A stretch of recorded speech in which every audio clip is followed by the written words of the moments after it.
always rep Jersey, but you repped it with complete quality fire joints. There was no mistaking the headline. And actually through and through. But I'm also proud of the fact that A, y'all are back, but B, all the never left. Oh, you never left, but I know, but I get it. But I do salute the individual accomplishments, man, because to take what the culture is and to turn that into these different currencies that empower. That's a certain alchemy, there's a certain energy, a certain mindset you got to get into to do that. And it's only been positive, man. It's only been positive. So, shout out to both of y'all, for doing that. Now, the natural question. All of us. All of y'all. I don't know if you got one yet, but regardless, the natural question is, why now? Well, I think too, though, CL, like, we never stop, man. Sideways. We never stop. Oh, yeah, wow. There you go. I'm good. Yeah, there you are. Like yeah. Well, the sideways view is the way we prefer it. Just so you know, there you go. That's how we work. There we go. But you know what, though, bro? Like, I get it, right? I get it. Life, get the life and all of that type of stuff. And when you young kids, you young children, teenagers in the game, from 18 to 20 years old, you're just happy to have a record deal. You're just happy to be involved with this art, this thing called hip hop that we all love. And then when you start to figure out the business, sometimes that can sidetrack you, right? That can get you lost and caught up in the matrix of some stuff that a team should be really handling. But when you really on a team, when you first start, like with the record company, that team is not necessarily your team. That team is your team until they're your investors. So that's how much they're your team, right? A team is people that's gonna be with you for the long haul, show you how to do things, and sometimes you go apart from those things like management because of business and things of that nature to you on an island, and you feel like you can deal with it all yourself because you have these experiences. And then you tread these waters so much that by the time you get out of the pool, you have aged some years, and music-wise, some years can be 5 and it'll feel like it's an eternity, right? And you turn into, if you still love the art, for us, we turned into this touring act that toured the world, and we have not stopped. But other people don't see us in the mainstream anymore, and they don't hear any new music in the mainstream, so they automatically say, oh man, what happened to them? They're not doing anything. But if you start to Google and you start to go to these different countries and you start to travel and say, what? Oh, the underground was just here. Because that used to happen to me myself. I would go and see posters and see Rob Bass is performing next week. Or, Special Ed. Chubb, you know what I mean? I would see all of these things and I would say, wow, I thought they weren't doing anything. So we felt like, okay, it's cool being a touring act, but you gotta consistently put out music, because one thing Shakim and Queen Latifah always showed me, man, you can get paid for your quantity of things. If you have 100 movies, somebody might pay you $100 million for your catalog in the future. But if you got 1 or 2 movies, they're not gonna pay you $100 million for that. So the more that you have, the more that you can show your worth later on in life. And I'm not saying just the quantity doesn't have to match the quality. I'm just saying the more that you have is the more that people can pick through. If you're a digger, if you're a producer, if you're a DJ, and you dig through that music, you always find this stuff like, y'all found these horns on such and such. And somebody might say, man, I never was even a hit. But you just now turned it into a hit. So I feel like we have so much catalog of music. We just didn't have a team to really back us to put it out. And we weren't in a place because of our individual goals that we weren't unified as a team to put it out as well. But we stayed on the road, staying in people's face, and showing them that we one of the best groups in hip hop performing on that platform than anybody. And that's what kept us going. Let me just add to that real quick. Now, I moved to Paris, France in 2000. And I lived out there till like 2013. And what I did was, I didn't go out there on no music shit or nothing like that. I was just chilling. So I started to meet people. People started to recognize me in the streets. And, I started getting offered, like radio gigs. And so I was out in Paris doing radio, for years. I was out there producing. And then, just meeting different producers and promoters, I started to get my contacts up. And I started to do it all in funk over to Europe. And we would just tour all summer since 2000. And we've been doing it to this day. So yeah, to this day, that's crazy. It's like, and we put out projects, but like Dude said, like we didn't have a team. We were just putting that out there. And like Digi Wax, it's already hard for DJs to get music these days. So I get it. We didn't have a team. We didn't have a major, backing us and putting shit everywhere. So it was just difficult. So we would put it out though. But it's up to people to get out there and search for it. That's what we say all the time. Like, it's a lot of great music out there, man, but it's just not getting pushed to the forefront. Like, you got to dig for it. If you're a beat maker, like you said, you dig for stuff. You dig for stuff. So, that's why I'm grateful for like Digi Wax, and these sites like that, so DJs can get the music, But we've been constantly working, man. But we tour a lot. We do tour a lot. Now that's fire, man. Yeah. It's good to know that. I think that this type of communication is so important because a lot of us, just don't know. But when you simply say, it just puts things in perspective. So now, shout out to all the DJs that's going to go back in and go be looking through all these platforms and sites to find these records that they couldn't find and they didn't know existed. Everything goes up. You know what I mean? Yeah, man. So, that's love. World Around, you got something you want to say? Yes, I do. Lord Finesse just do it all. Lord Finesse just brought you out at the summer stage. You came out with that. Man. You killed that, by the way. It was a pleasure to see you go crazy, and it was a surprise. But like I was saying earlier, brother, there's a lot of artists out here that are really doing a lot of stuff that people don't know because they're not being pushed to the forefront. Right. You know what I'm saying? And my question to y'all is, when y'all was putting that music out back then, did y'all ever think that y'all would be eating off of it for this long and traveling the world off of it? Like, when y'all started? No, sir. Like, honestly, man, when we first made records, man, I think too, like, that's part of, some people make records because they have nothing else to do. Like, this is it, man. I have to win. 50 says, get rich or die trying, right? And I respect that. Even though I was in the hood, I didn't have that same mind frame because I was in college. We all were in college when we met. So when we met in college, I felt like if this record didn't work, I'm gonna do whatever I was gonna do in college anyway. Right. You know what I mean? Like, I'm going to fall back on college. So I didn't attack it with the mind frame of like, man, like this has to work or it's over for me. I really didn't. And I wish I did because I was from some of them same places that the people were attacking it like.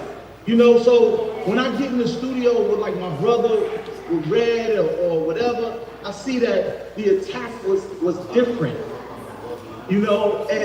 And even with all of the success that we've had, I think that if my attack was more of a hunger, that we wouldn't even be having these conversations of where you've been, or what y'all been doing, And that's not to negate what we have been doing, It's just to say that I wish that, and I don't regret it, but if I would have attacked it like the hunger that I had inside of me a little more, then it would have been noticed a little more, And I attacked it with the frame of mind that if this didn't work, I had this to fall back on. I think that everybody that attacks any situation should attack it like there ain't no other way.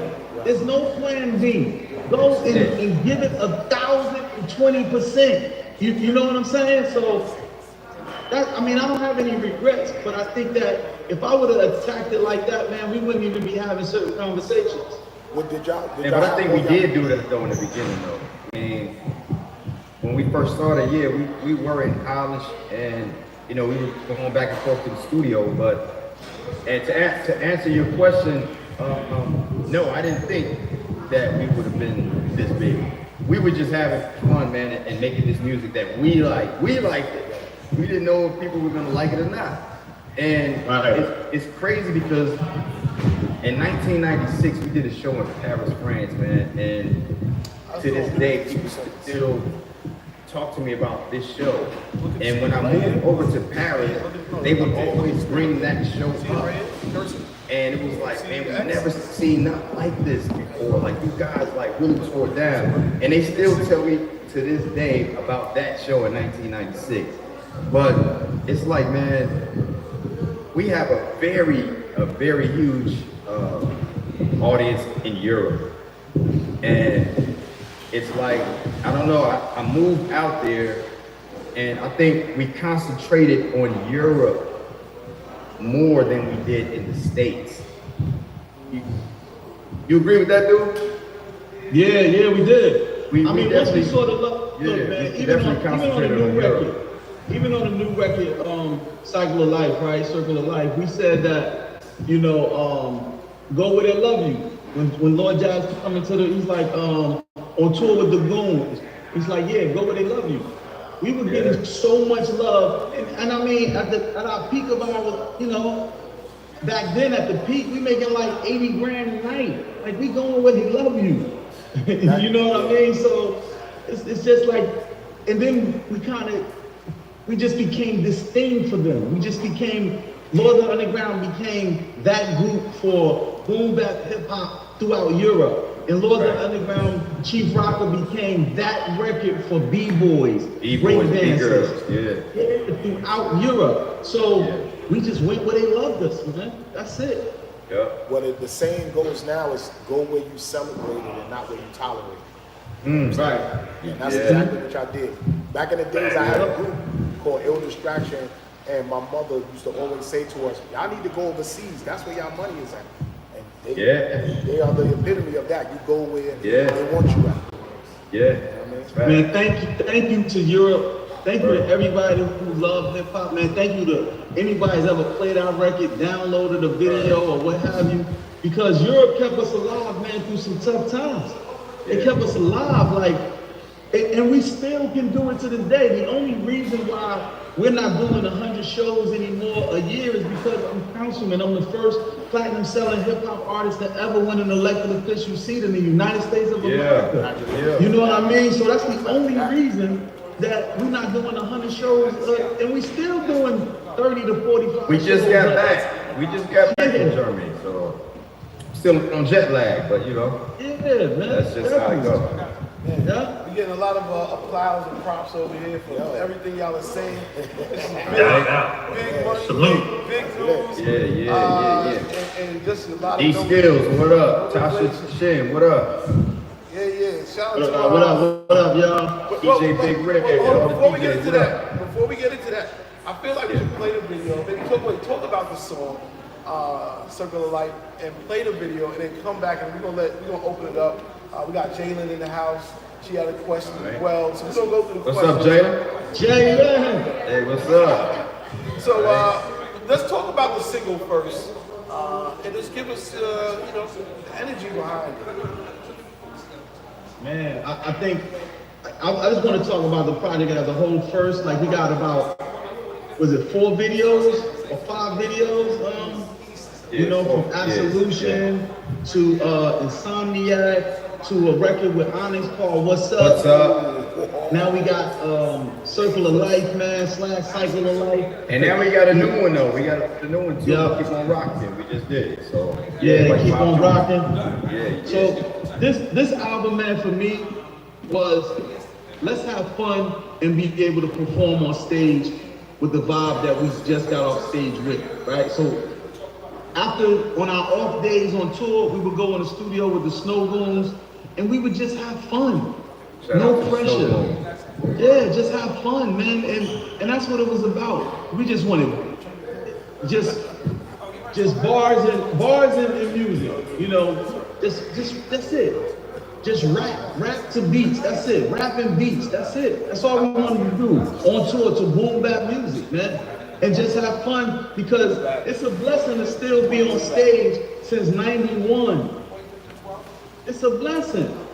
It's a blessing to somebody still paying a $45, $55 ticket to come see Lords of the Underground at a 1,500 seater. It's a blessing. Oh yeah, definitely. We're from a number block. We're from a number block in the city of Newark, man, which I actually governed over the block that I grew up in now. Like, so, and hip hop did that. I owe everything to hip hop, man. And when I started to realize, when I started to realize that I don't have to, like, hip hop can be, I lost your eye. When I started to realize that hip hop is my everything, man. Like, I don't have to be competing with somebody on the radio, or that I can still get money through the culture that I love and this art that I love without being all over the radio, without doing something that the next artist is doing. Man, you can't, man. Yeah, man. Always be, you know, even with me being in politics right now, there's no stopping from me being hip hop. I get called into the principal's office all the time, as I say, because I am hip hop, man, and I'm not gonna stop. It's a beautiful, beautiful message. Shout out to DJ Swerve, he's in the building also. DJ Swerve, what up? Swerve, what up? Yo, Dudo, what's up? Whoa, what's up? What's good? What's good? What's good? I just want to say what's up, man. I ain't had no questions. I'm glad you're back outside, as they say. You know what I'm saying? Doing your thing. Yes, you know, sir. music. I can't wait to hear what y'all got. You know what I'm saying? Y'all got the service pack. Y'all got the acapella. You know, I might want to remix some stuff. You know? Yeah. You need to act, man. I Rick, got you. Rick got it. Yeah, I got you. I love how easy the DJ talking, you know. I got it. Absolutely. Hey, DJ was first. You see how the communication works. Just push this out real quick, right? Word up. Salute.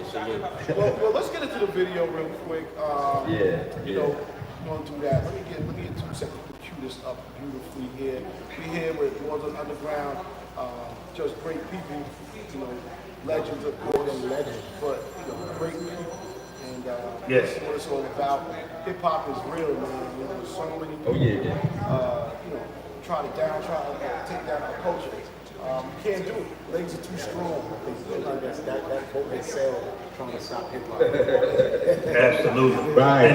And while CL, this is Rip. CL, while you get that together, Yes. Lords of the Underground's new album is called So Legendary, Yeah.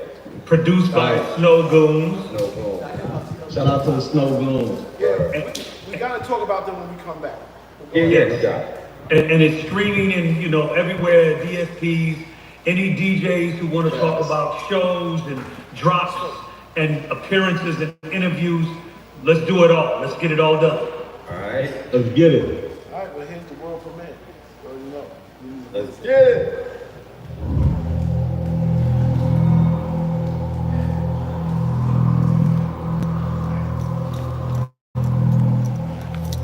The Swerve.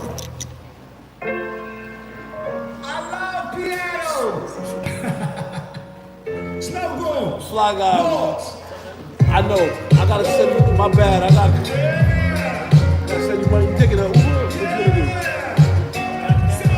Or you wanna give you the money? I said, you gotta go uptown, right? What do you wanna do? I can sell you the money, or I mean, you can sit in. I mean, as long as I can get my 7, if I'm gonna take that, I'll be quick though. I got what time would you leave here? Like 6 p.m.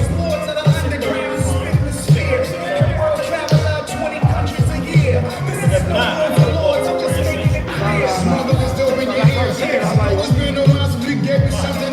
And all of that I'm on right now is without fear. And mama said, Lord, take the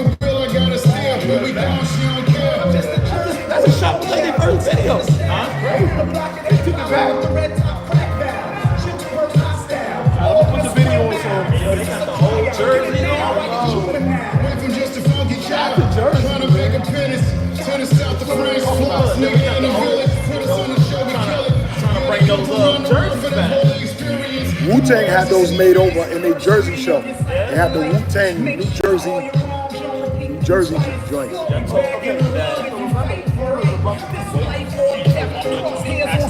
Just remember your success, gonna have some people upset, and all think they're more deserving of all them checks. It ain't Wu. I don't know. It ain't Wu. Like, what else?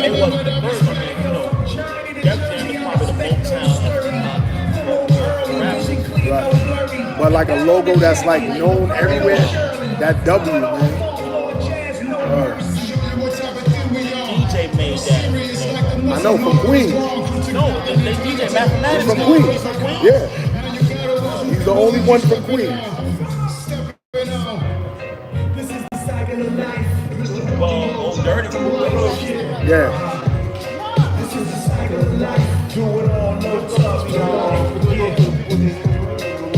the cycle of life, more jazz, low tuck for life. They brought the Jersey album. They've been had that. Right. This here thing is for life, man. Laws of the underground. We've been together 30 plus years, man. These are my brothers. I've been with them more than I've been with my own brothers. We're gonna do it right after we do Sleep And that's With. on some realness. Matter of fact, you should probably be in here when we do it.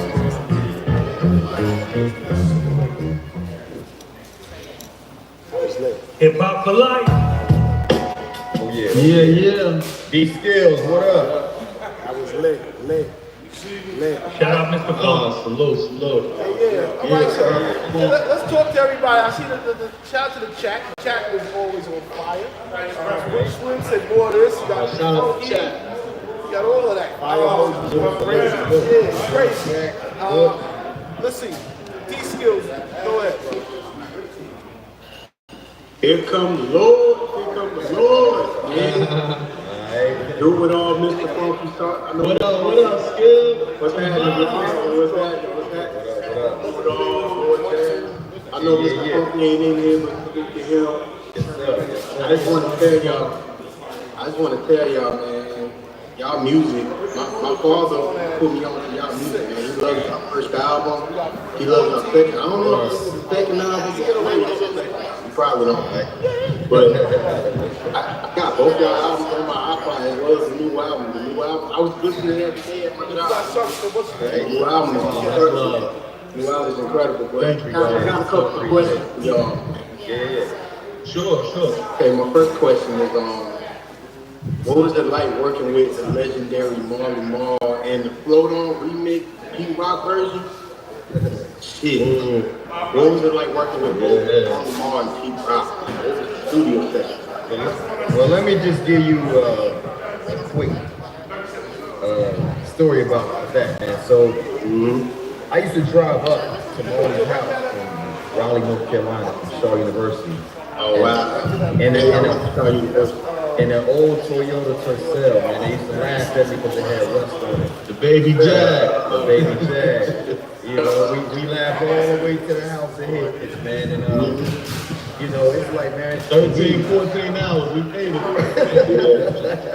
But I mean, it's like, man, for me, Marley Marl is, you know, the God, man. Like I had in control posters in my room, you know what I'm saying? So it's like to go to the actual house of hits and be in the house of hits, man. So right when we got there, man, L was up in there, Heavy D was up in there, and it was like amazing. It was just amazing. Man, we at the house of hits. So She was on Atlanta. I mean, it was just great, man. You know, we were still in college, so we were all ears, man. You know, whatever Marley was saying, you know, we was just young and hungry and ready to just, you know, grind and get into this music thing. So, I mean, for me, just working with him, man, was definitely a blessing. And, you know, he taught us so much, you know, just sonically about music. he taught me, you know, little tricks and trades on the SP1200, you know, and shit like that. Also K-Def, can't forget K-Def, man. You know, and Pete Rock also with the SP1200. You know, just being in there, man, and just soaking up, you know, the fumes, man, there, man. I think it really, we were inhaling all the hip hop essence, man. That's what you heard when you heard Get on the Lord.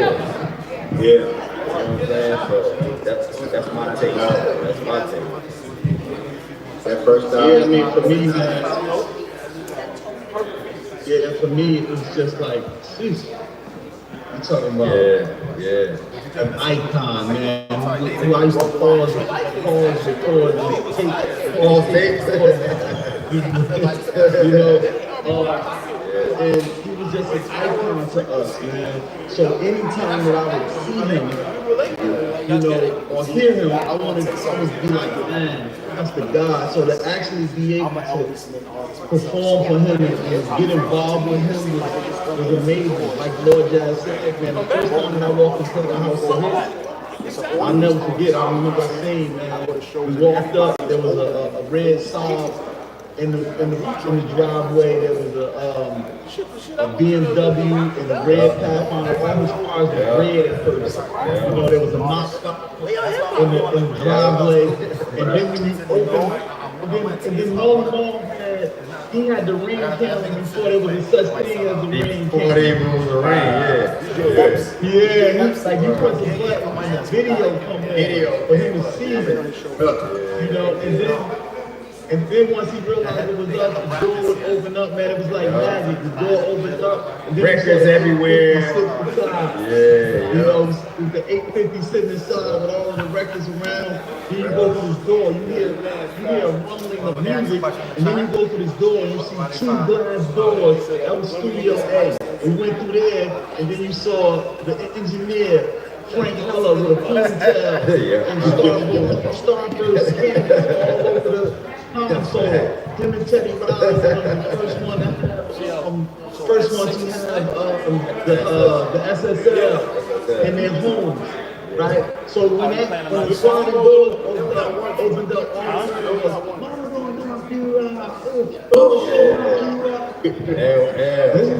this is our first joint. So you see the skinny, muscular guy under the SSL standing over with a red bell hangover, and Marley goes, "Yo, Todd, hey, yo, Todd." And then Frank Elko turns the volume down, and he licks his lips, turn around and says, "What's like radio, baby?" And Marley goes, "I want to introduce you to my little group." And Hey, dude. Looked at us and was like, Hey, dude, that's gonna be in the movie, man. That's gonna be in the movie. What's up? He's like, "Yo, what's up, man?" And then he turned the music back up. I was like, "Let's go upstairs." Heavy Up D. in Studio C. Heavy D is up there. Man, I'm looking at Lord Jazz and Funk like. Y'all did. Yeah, man. Man, it was amazing. Hey, and I gotta shout out Derek L.F.A. Jackson too, man, on the Connect. Got to. You know, he was the one that, you know, that asked me to form a group. And so I formed a group. And I sent them a demo. We did like 3 or 4 songs. And I sent Marley our cassette tape. And Psycho was on that tape. And my man LA hit me back. He was like, "Yo, Marley, love that Psycho shit." So he was like, "You want to meet y'all?" So we set up a show in Raleigh, North Carolina.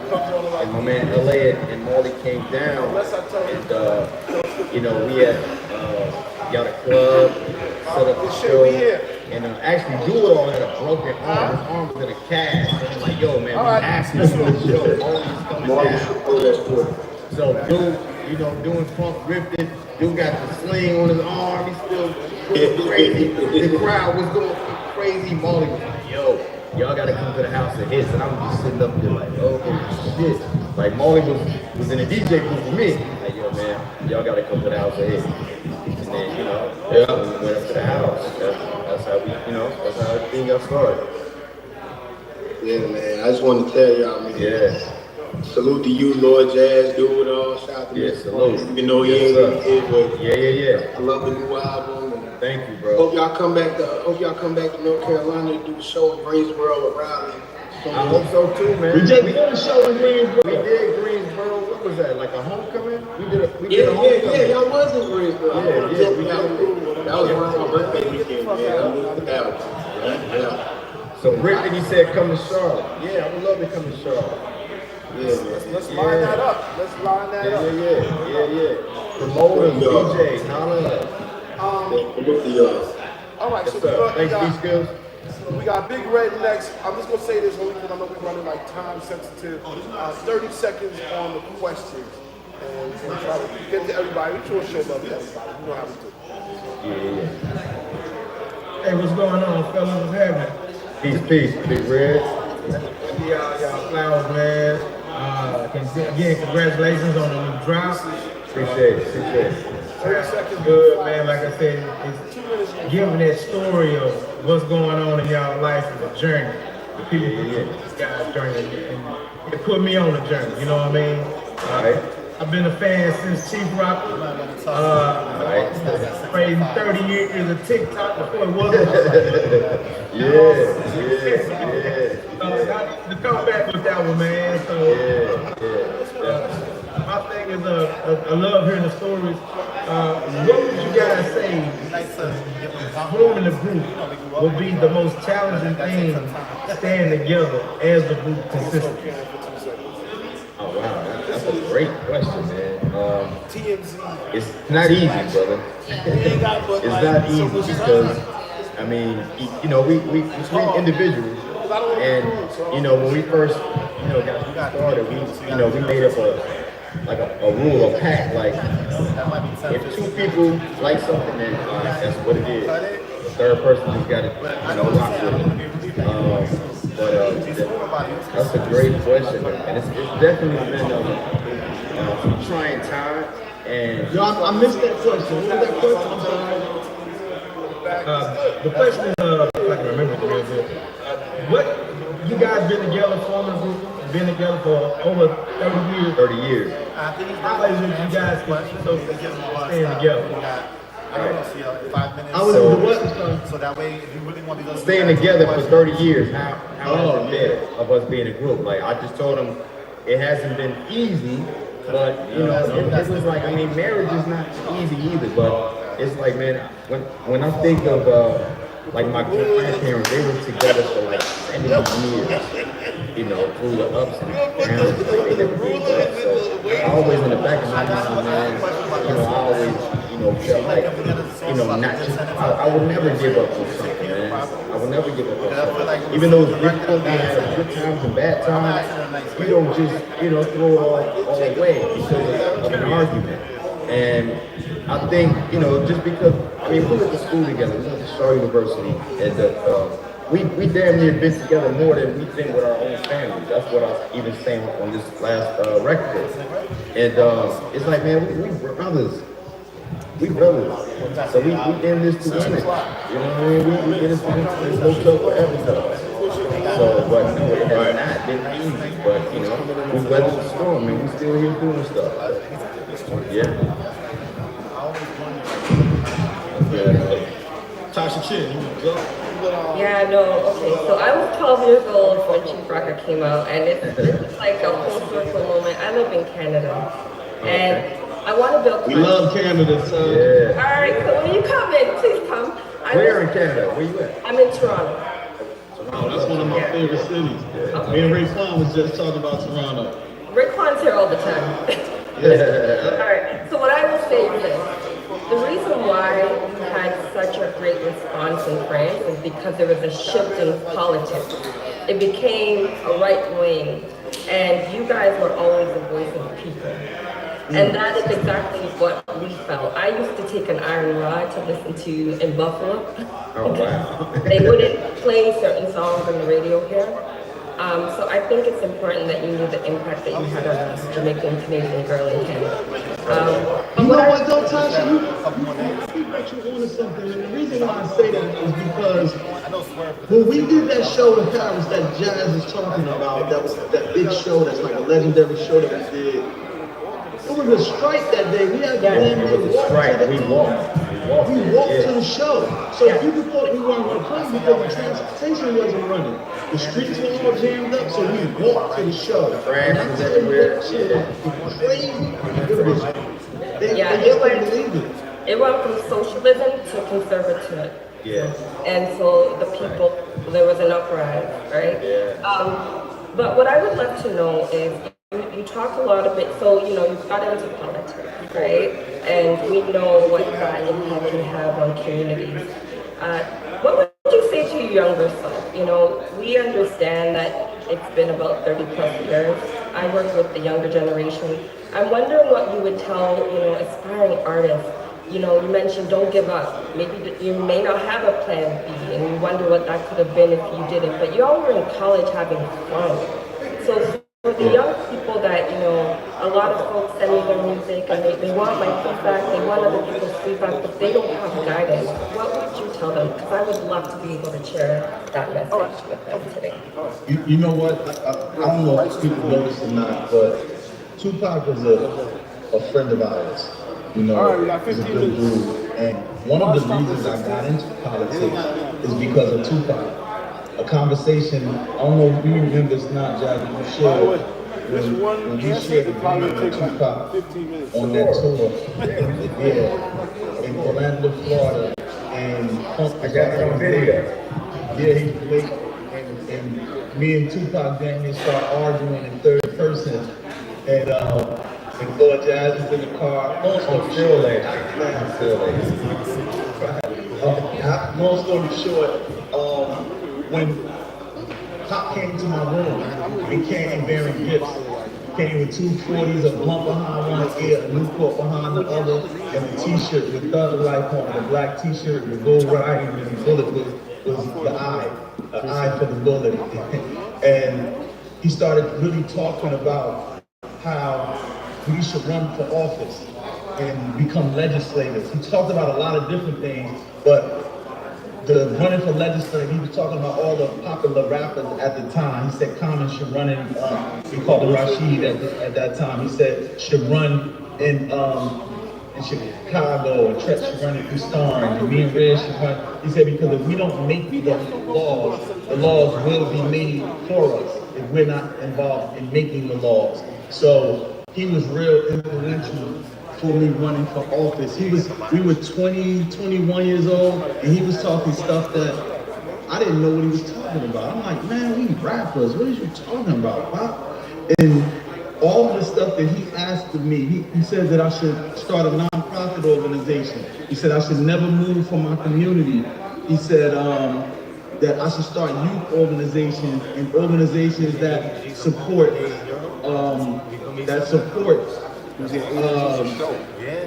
senior programs and things of that nature.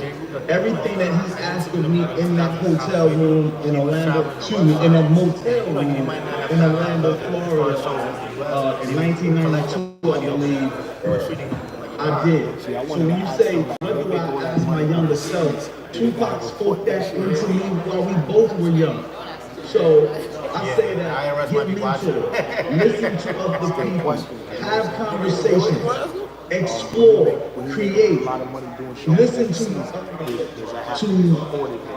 to lectures on what creating and creations are.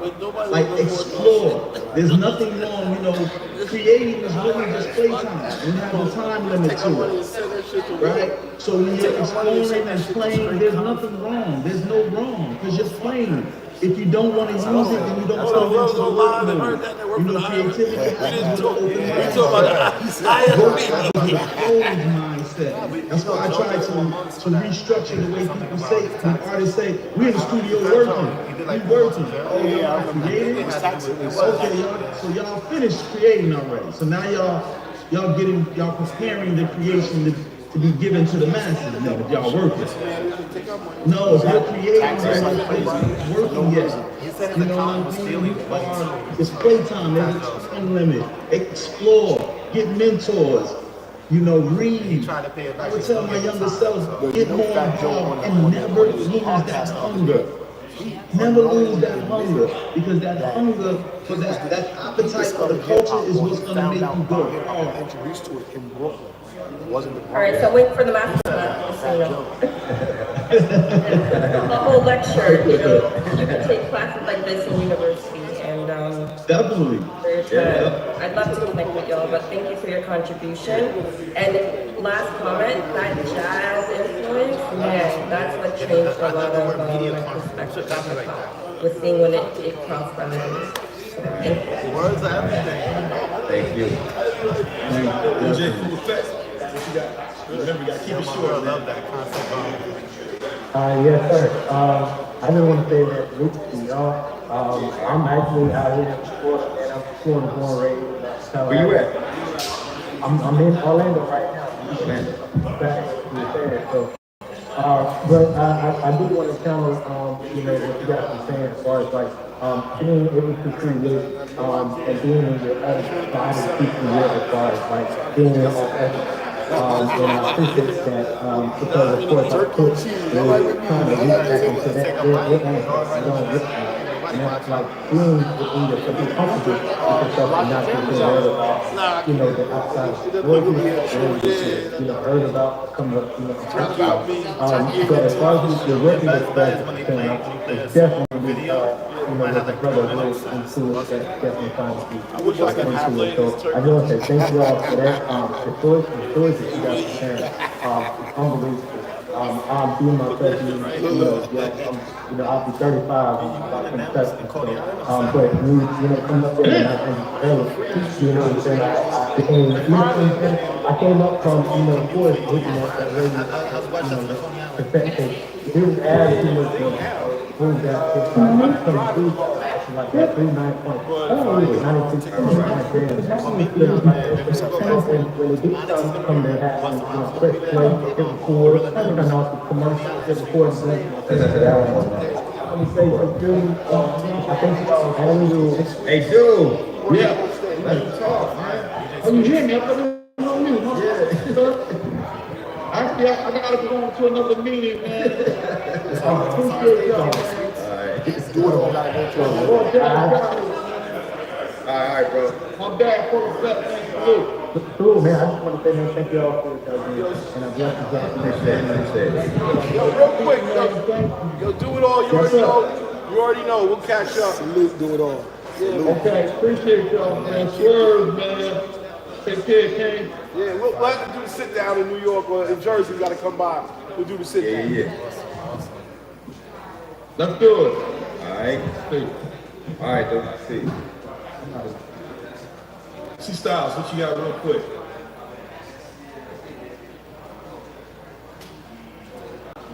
C Styles.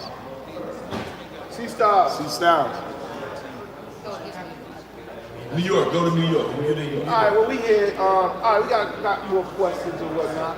We have Jalen. Jalen, go ahead. Ask a question to Mr. Lord James. Yes, hi. I'm Jalen. I produce concerts and I also coordinate events for people.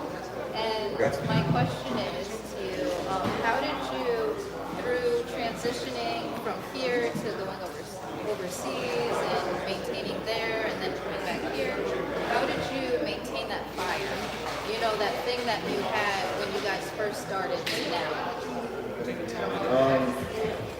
Wow, that's a great question. I would say I was always hungry.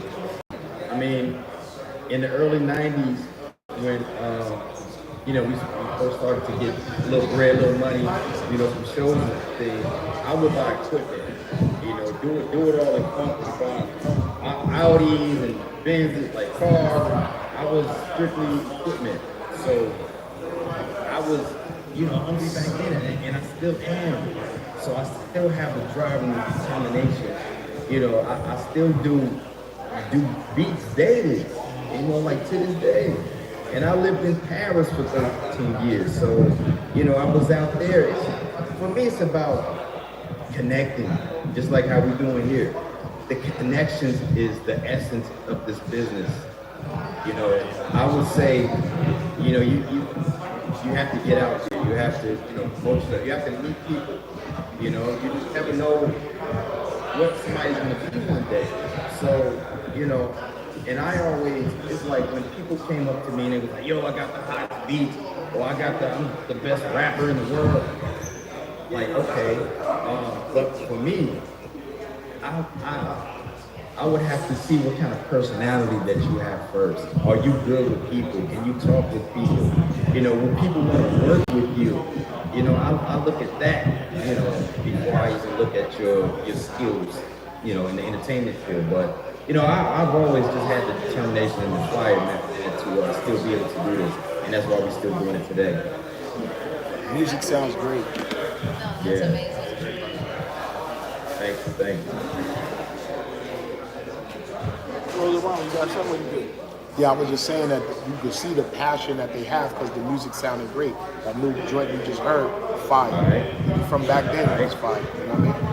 Yeah, thank you, man. And just to go back, man, you know, a lot of people said, hey, you know, sometimes I'll be online and I'll see, you know, they'll have like, you know, different groups versus groups, like Brand Nubian versus Lords of the Underground, or Onyx versus Lords of the Underground. You know, sometimes I read the comments and see what people are saying. And, you know, sometimes, you know, they be like, man, I wonder what happened to these guys. But it's like, you know, nothing happened to us. We've been rocking, you know, since the early 90s. It's just, you know, we do a lot of stuff outside of the States, outside of America. You know, we were the first group performing in Angola, Africa. And I got some amazing stories from, you know, just from that journey in Angola. I know Fat Joe said he was first, but, you know, we was the first group, you know, to rock Angola. It was like in the year 2000. So, I mean, man, we haven't stopped doing this, man. You know, I just appreciate platforms like this that, you know, that can still, you know, let people know that, you know, we're still here, man. We're still alive and we're still vibrant and still doing this music thing that we love so dearly. Yeah. Beautiful. Brittany Cherry, go ahead. Hi, Lord Jazz. How are you? How you doing, Brittany? Good. I guess my question is, what is the legacy that you hope to leave?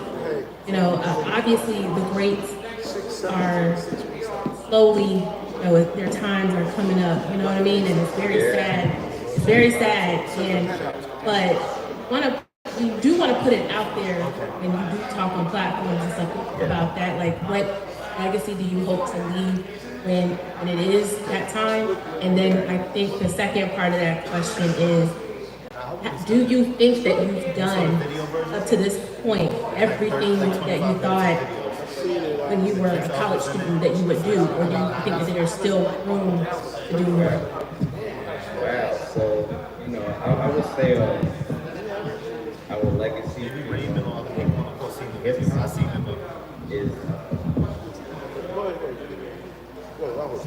we were a group that wasn't afraid to do what we wanted to do. Everything that we did came from here. It was like nobody told us to do this, you gotta do it like that, you gotta do it like that. We did everything was here. You know, and everything that we've done, we love it. You know, we love it. So I want to put your context. You have to like what you do. You can't have somebody tell you to do something a certain way. I know these labels, like, can you switch that up and can you do that? No, this is art. We're doing it our way. So I think our legacy is, you know, we never cursed emotion. You know, we were just a hip-hop group and very passionate about what we, you know, accomplished and what we've done. And I mean, I can say, like, for me personally, I've passed this on to my daughter. She's also a DJ engineer, DJ Glow. I don't know if y'all can look her up after this, but she's doing some amazing things. She's also an actress. And, you know, even my son, he took another rap. He's like into dancing and ballet. So he's doing that. You You know, so it's like it's just a beautiful thing, a blessing to be able to even say I am a hip hop artist. And let's see. So your second question was. So my second question was, what's the legacy that you want to leave? And then I think like the impact of the legacy. For example, like did you do everything? Yeah. Wow. I would say no. There's so much that I would like to do, man. For me, I always said there's not enough time today for me because now that I'm in my 50s, I have a wife, I have 2 kids. So, you know, life is life, and being an artist is very hard when you have, you know, life. It's very hard. I know people can relate to what I'm saying. So it's like when you do have a little time to yourself, you want to go to the studio and knock something out. But wife, you're like, hey, let's, you know, so you gotta, you have to know how to balance things, keep everything, you know, balanced. But no, I would say no. I haven't done everything that I would like to do, but I'm still here, and I'm still, you know, going to do those things. Like I have a documentary that I've been doing for the last 30 years, and like we were saying like earlier, like we used to be with Tupac a lot. We used to be with Digi a lot, you know. And I have all of these things visuals. I have a bunch of stuff like on video, so I'm just thinking how all these things, you know, waiting for the right situation, you know, to let the world see that. But you know, I'm doing that. I'm also finishing my book, autobiography, just on my life. You know, a lot of people think that I'm from New Jersey originally, and I'm not. I live there, but I'm originally from Cleveland, Ohio. And you know, I'm from Cleveland, Ohio originally, and I moved to New Jersey, got to deal with things. But yeah, to answer your question, no, I have not accomplished everything. Still working. You actually might have. Oh, I was gonna say he might have actually went to college with my dad. You said you went to Shaw. Yeah, I went to Shaw. Yeah, my dad went to Shaw too. What year? Shaw Zoo. What up?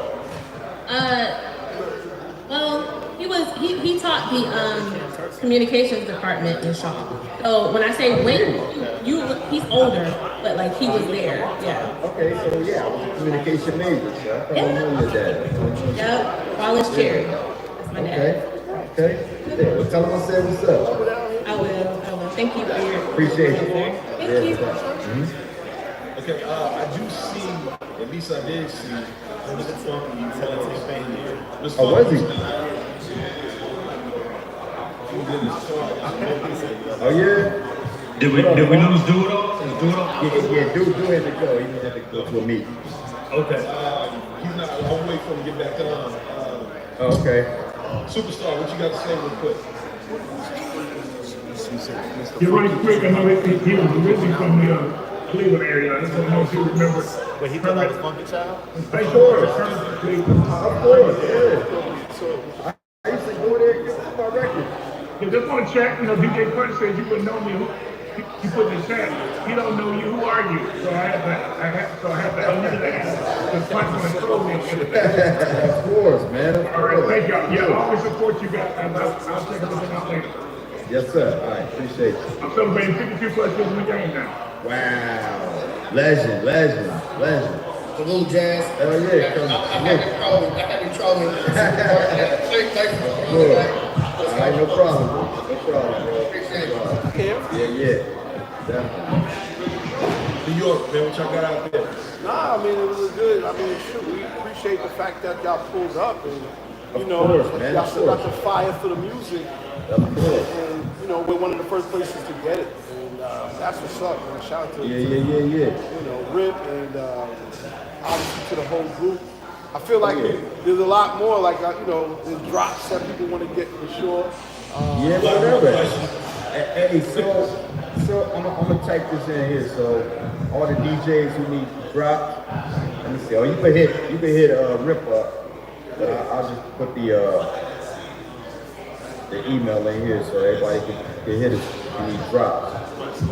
Yeah, I got that acapella too, also for all my producers. So I want to do remixes and shit. Drops, the other interviews and everything. I can't wait. We gotta come to New York. You know, today we got our media carnival. It's called New Media Wednesdays, and it's like a content carnival that has all these stations and people making content. So we'll have to have y'all up here in person as well. Definitely, definitely. And if y'all need anything, please hit me directly. But it's good that Lord Jazz communicates and connects with the DJs directly too. Of course. You know, he's the DJ, don't producer. You know, he needs to be in the mix. You know what I mean? And let me say this too, real quick, because I really didn't want to get into the album with all three of y'all here. But since y'all know, I want to say this in terms of sending tracks. Blues Promotion does send. Last thing that they sent though, it wasn't a DJ pack. It was only a dirty. I can't remember what song that was. So if y'all can, just kind of make sure with the you need it clean.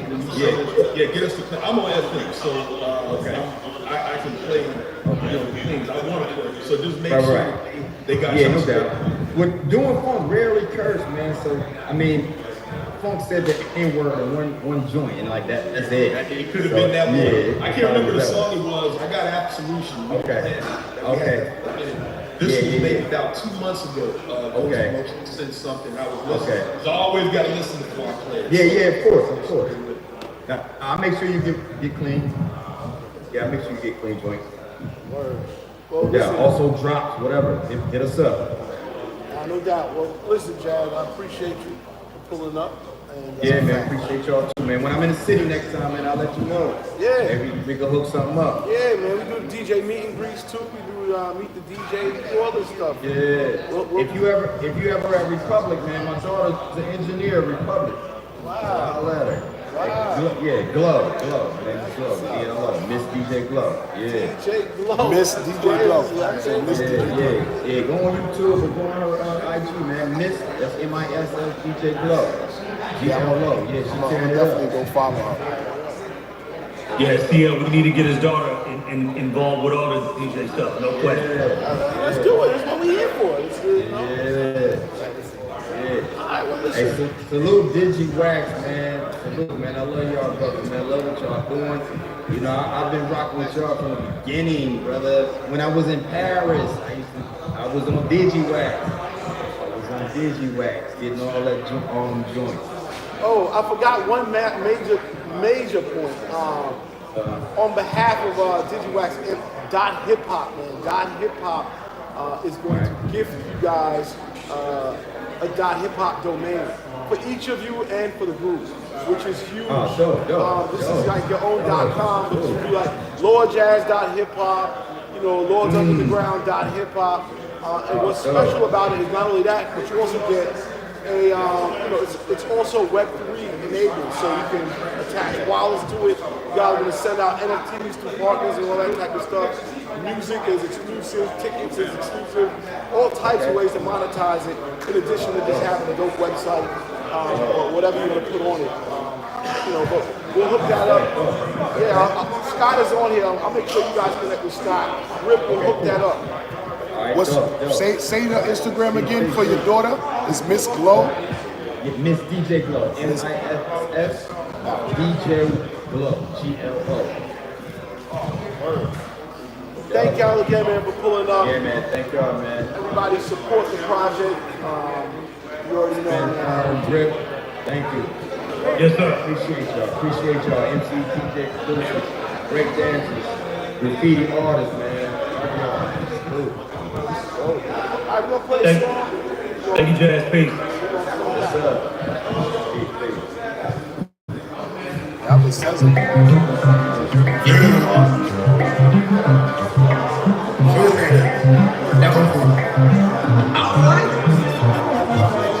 What I'm gonna do?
Yes, we're back.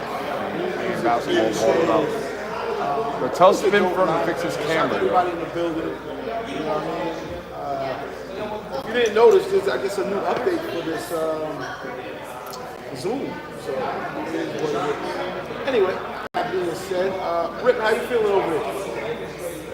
I'm good, man. I just want to thank you, for letting Lords of the Underground, drop that new single, Cycle of Life, and the album is called So Legendary. But, I think we're running a little behind, more time. We should really bring on the next legend. What are your thoughts here? Now let's do it. Is he here? Mandy, is Rick here? He's here, been watching you guys.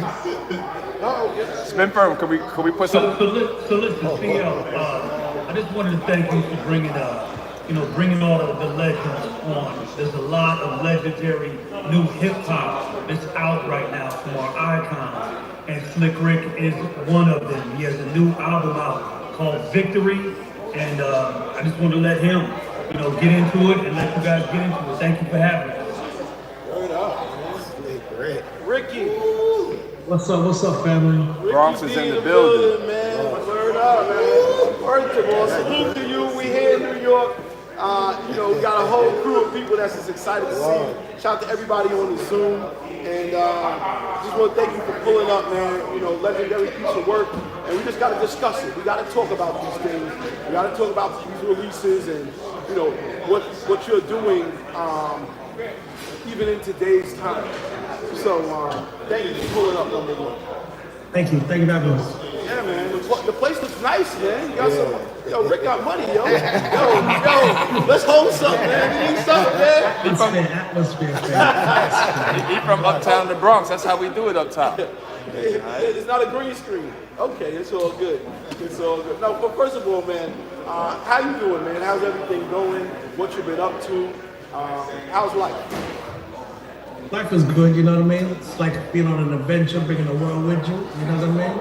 60 plus, you study, and then you're on an adventure, we're feeding each other, we're feeding the kids, stuff like that, you know?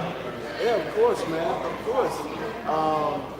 Yeah, man, the anticipation and the excitement around the project has been pretty good. How's it been feeling for you? It's a good feeling, you know what I mean? Being validated, you know what I mean? That you still have value and stuff like that, you know? Nah, you legend, you living legend. The value is don't decrease. It gets better, it gets greater with time. Final one. Yeah, age is like fine wine. We can hear the children's story right now and get up and start dancing. Yeah. Like that's how classic that is. I remember when that album first came out. I was 89. I was living in Harlem for a few months, and that album dropped in every car, every fly car in Harlem that was riding by was playing that album. There was no way you could not know about that album because every car was playing every joint. You know what I mean? Thank you. We got a lot of questions. I ain't gonna lie, man. I want to get into some of the music because there are records in here that felt personal. There are records in here just to let loose. There are records that are stories, and it's just rap. So there's all of that. Let's go back to the inception of the idea to do the visual album. Where did that come from, and why was that, I guess, a thought that you came up with? Well, my team came up with the idea, you know what I mean? So I just let Aegis and my wife Mandy handle that section, you know what I mean? It was a good idea though, you know what I mean, to rush the video with the song so that you get like wait some time, kid. Like it's like you gotta rush now, kid, and shoot like that. Shots fired, nigga. Yeah, that's what we want, that real Ricky D. No, because it definitely is great, man. I feel like we should just get into a song or two and not play it. I got any questions? Yeah, I'm still in awe. Like right now, I'm here talking to Slick Rick. Like, you know, it's crazy. Slick, Rick, I love the album Victory. I love how you accompany the music because you're one of the best storytellers ever. With the videos, I do have a question about your song Landlord. It spoke from the perspective of landlords and their horrible experiences with tenants. I wanted to first ask you what inspired that, and if possible, can we get a song about all the great tenants out there who pay their rent on time and keep their landlord's property in good shape? Well, Landlord came from experience. I have two buildings in the Bronx, 3 families, and when I first came home, they was in shambles, you know what I mean? Because, you know, the money wasn't coming in and all that kind of a thing.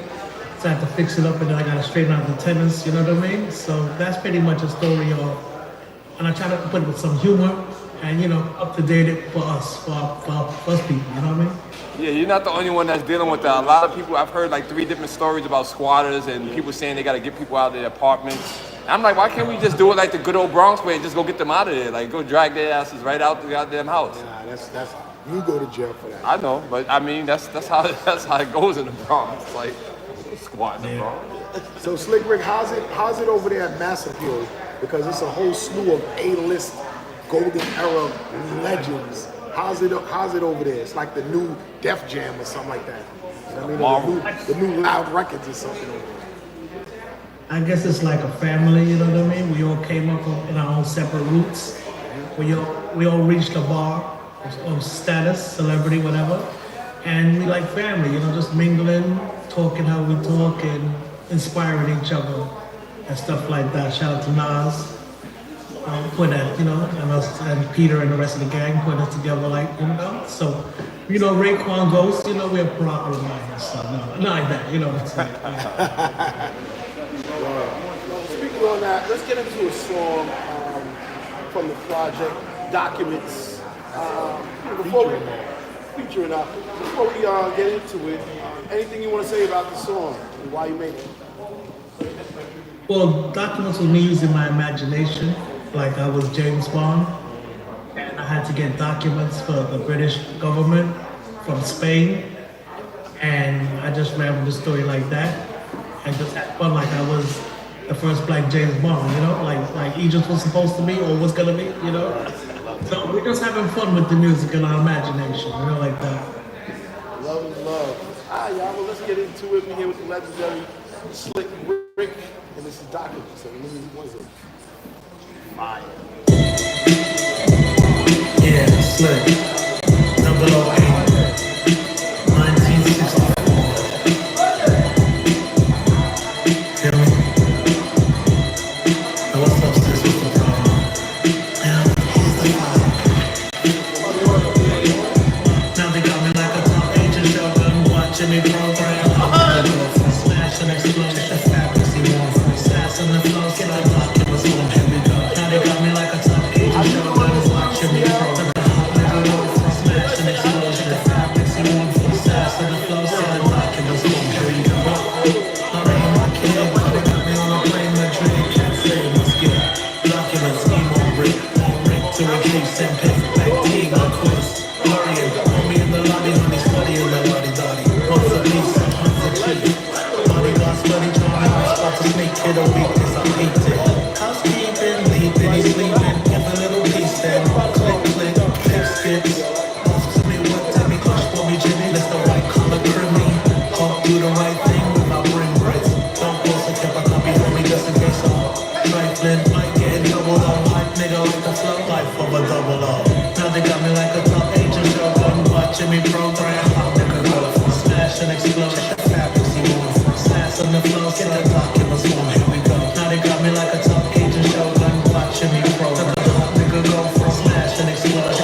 Yes, 008 seems to be acting unusual.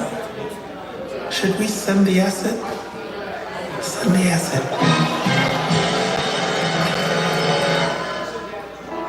Yeah. Lit. Case number 04.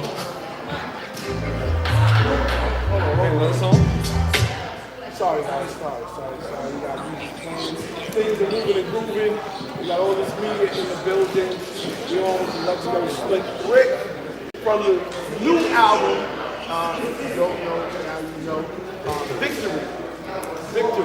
So, if you haven't played no records off of there, I suggest you get to it ASAP.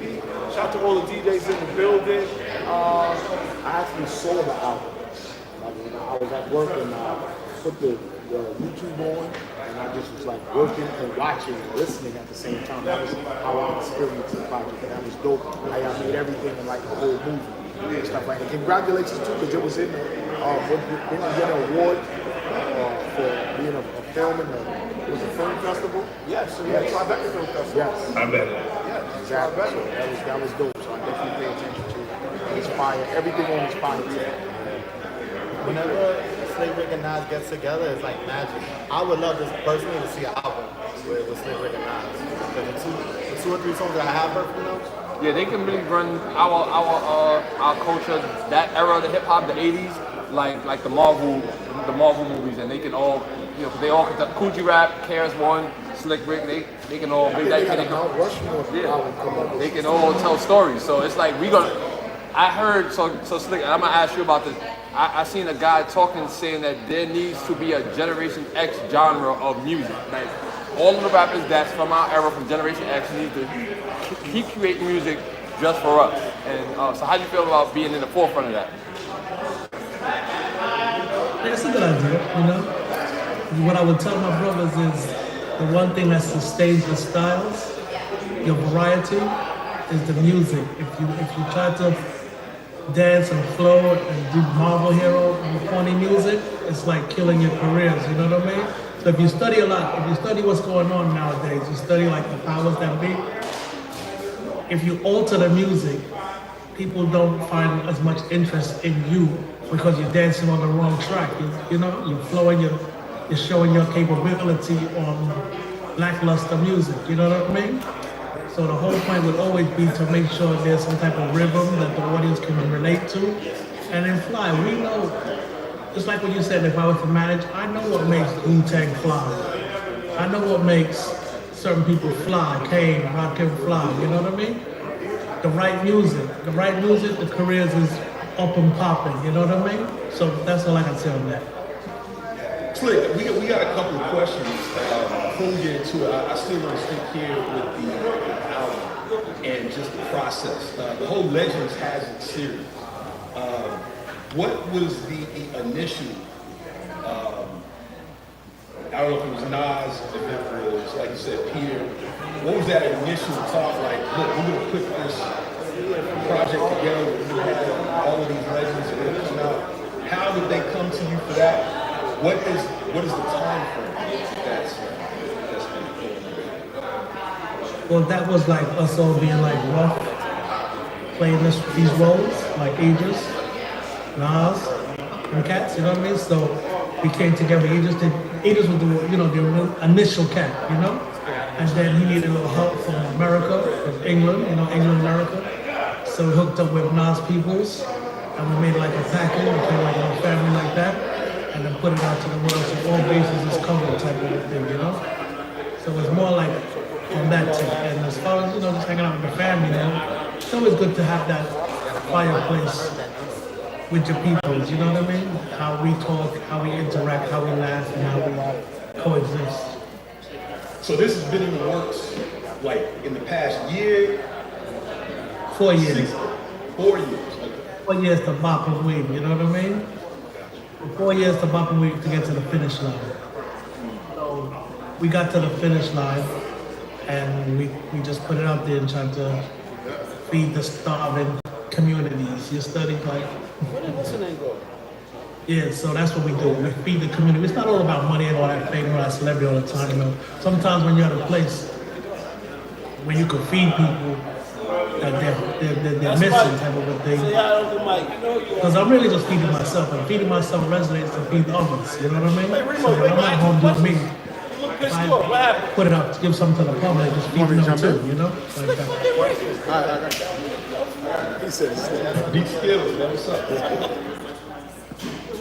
Oh man, I'm bowing for greatness right now, man. Straight Rick the Ruler, man. Thank you, fam.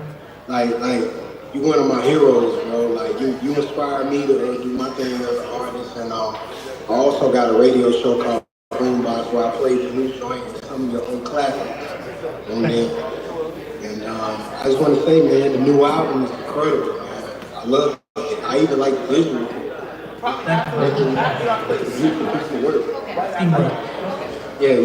I just got one question, man, for you.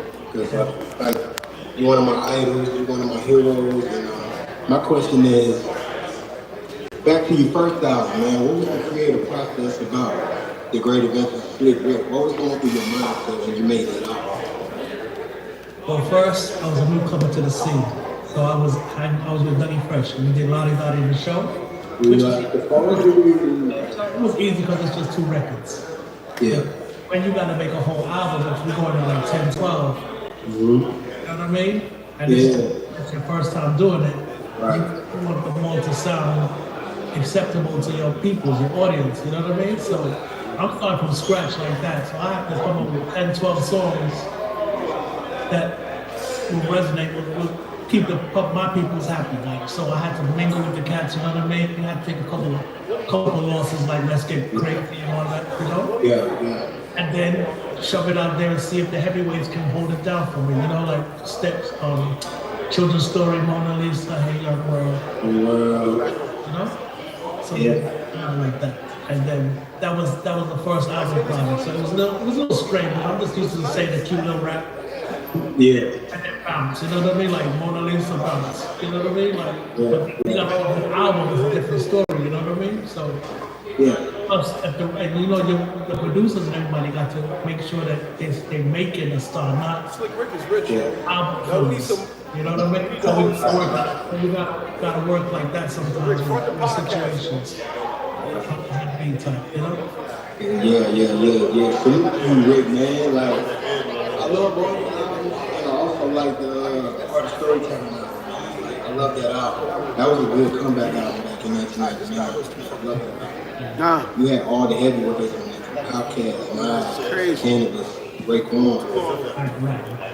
I just want to say, man, salute. Thank you, Fred. Thank you. Salute. DJ Big Red, what's up? Hey, what's going on? How you doing? What's up? Peace, Rick the Ruler in the building. I appreciate you being on the call. Part of my camera.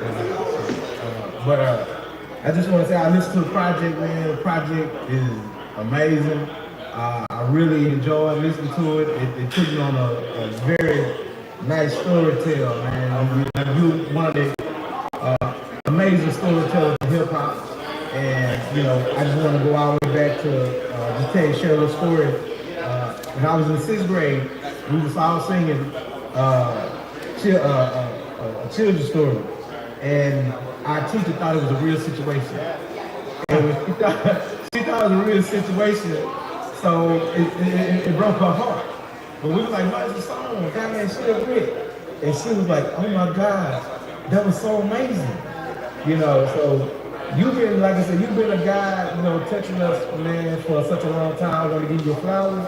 And, man, what was it like working with Idris Elba, man? What was that like?